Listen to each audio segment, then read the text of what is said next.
Hello, hope everybody's well. We're back. We're back with Talking Heads of Atascocita. Part 2. Part 2, yes, because we left you hanging last time talking about this crazy documentary about Norma McCorvey. So this is our follow-up. And Monsignor, I watched the documentary and I've read several of the commentaries on it, and I figured that the more things change, the more they stay the same. What do you think?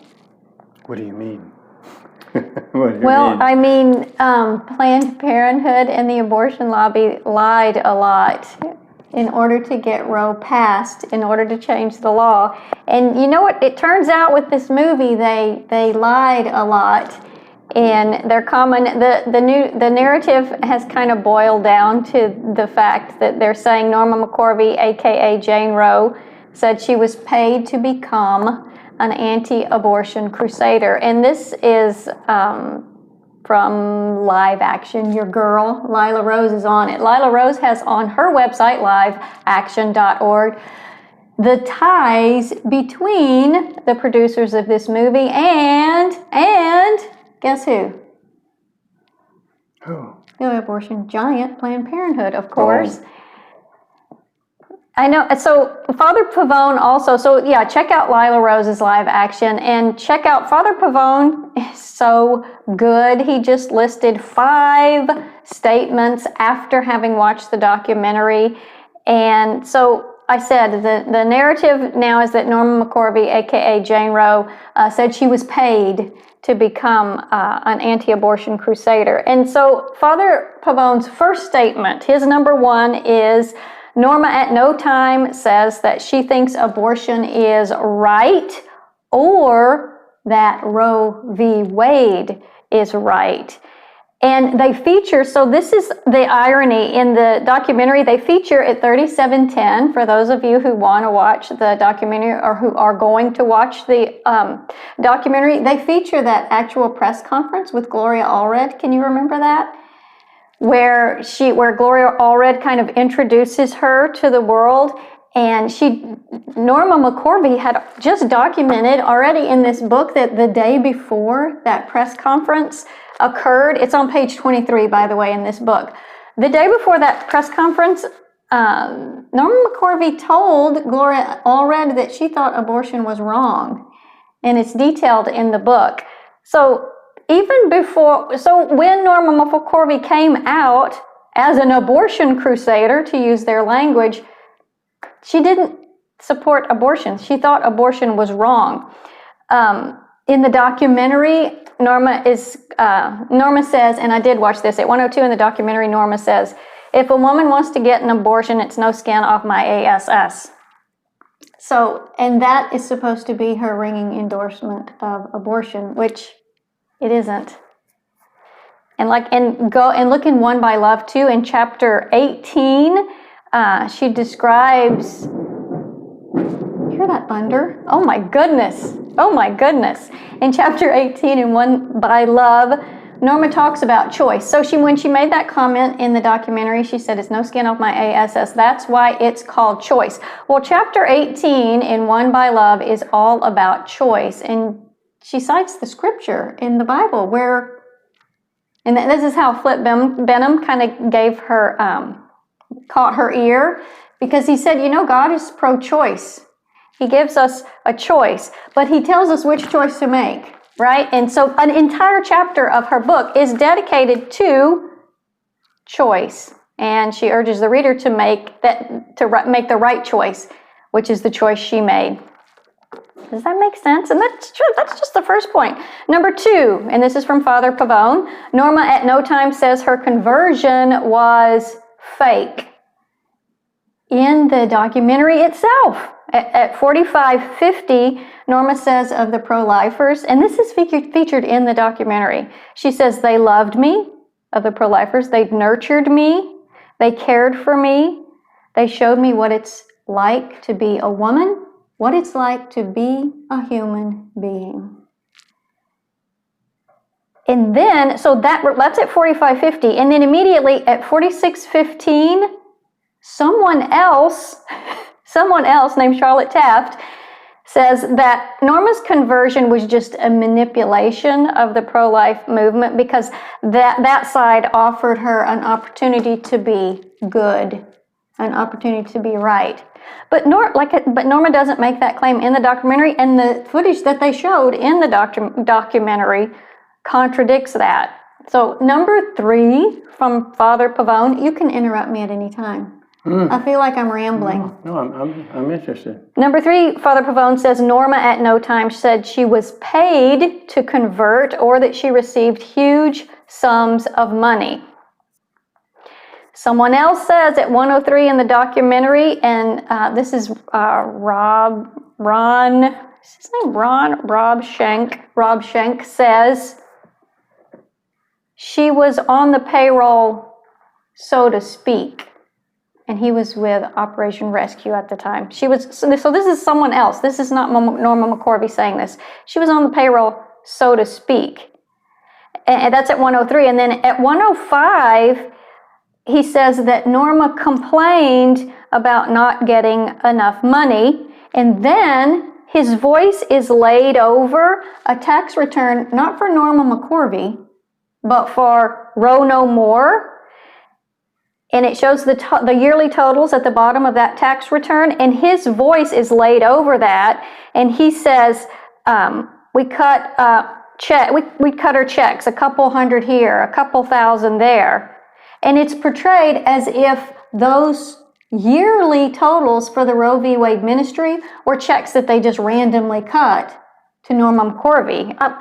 It's like so deceptive. Why do you need to lie? Number 4, I'm gonna combine number 4 and number 5 before I go to the spot in the documentary. But number 4, Father Pavone says Norma at no time says that she did not believe the words she spoke in the pro-life movement. And number 5, and this is from Father Pavone, Norma at no time says that she was used by the pro-life movement. And we already featured what she thought of the pro-life movement, that they taught her what it means to be a human being. And she said it really joyfully. I'm not sure why they showed some of the scenes in that, because she was so beautifully happy. She couldn't possibly have been pretending, in my opinion. So at 48:40 in the documentary, they show footage from that Ted Koppel interview, and he point blank asks her, do you think these pro-lifers are using you? And she said very emphatically in the video they showed, no, sir. It was an emphatic Texas, no, sir. So that was featured at 48:40 in the video, her interview with Ted Koppel, and then boom, at 48:53, it goes to this guy, Rob Schenk, who says very dramatically, he says, that was like being given the Academy Award. She was our Oscar, and he never says who we is, and we were going to put her up on the mantle and show her off to the world. So who is lying here about their pro-life convictions?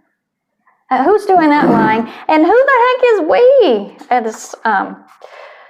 So that's Father Pavone's 5 points on the movie, which can be found at his website. And those are just things that I pulled out of the documentary watching it. I think if you could, it would be a good assignment for your kids to go through and learn what deceptive presentations are. Well, there's a major event it's over 10 years ago. I'm not quite sure how far back it was, but she and Sandra Cano tried to reverse the 1973 decision. I don't recall how much attention it got in the media back in those days. She and Sandra appeared before a three-panel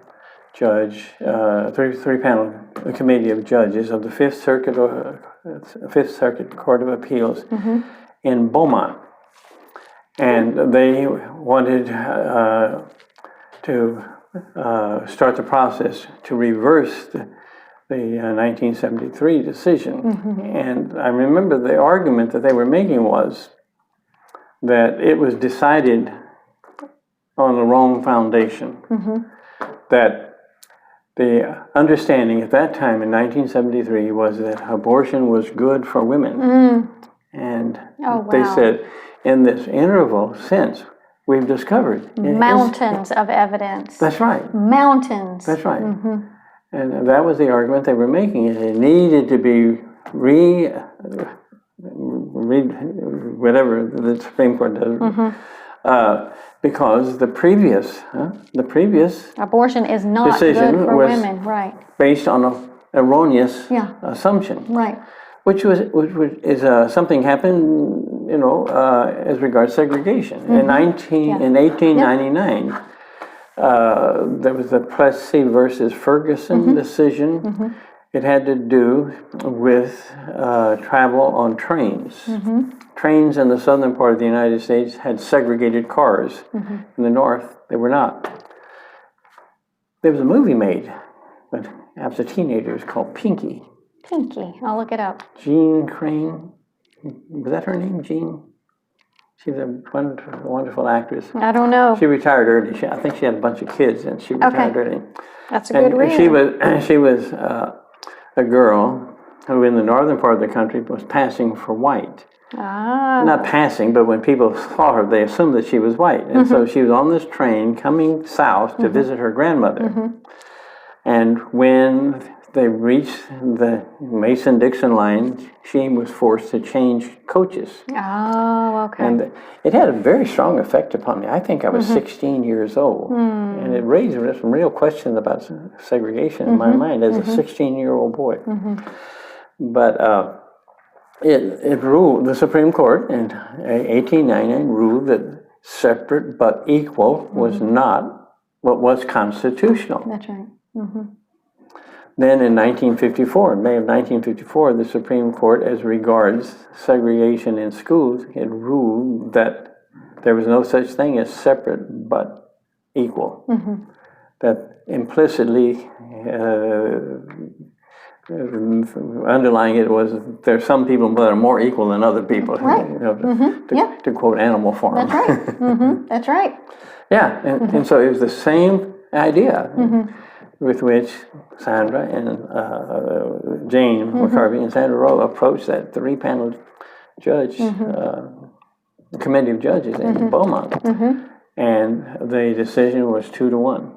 They reversed 2-1 to uphold Roe versus Wade.